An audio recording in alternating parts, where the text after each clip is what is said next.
barakalla. Men bunday Menga qarab. qarab. Buni haqiqatiga kelganmidik? Unda go'jakmidi? Haqiqatda aytsam otini nima qo'ydi? Jasur dedi. O'sha jasur emas. Jasur deganga masrur degan qop bergan. Jasurga qo'shada qo'yib berganlar. Ha, barakalla. Hazrat qo'yganmi? Bu kishini qo'yganining tagida bir hikmat bor.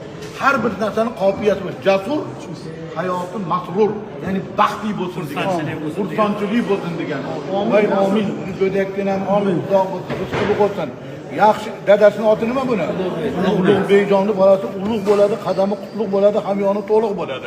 Xudo xolasa o'qiganingda hamki ingliz, rus, hindi, xitoy, mana shu tillarni o'rganasan. Shu tillarni o'rganib, professor, akademik bo'lib dunyoga dars aytasiz. Ashlaysiz. Butun dunyoni olamni zabt qilasan. Nikohingni mana shu Hazrat chiroyli qilib o'qiydi, biz amin amin deb turamiz.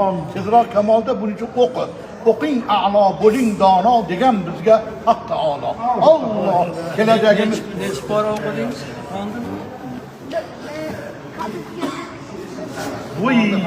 Bu yetadi endi, ben dunyoviy ilm hamma qori mulla o'rtasida nima bo'ladi?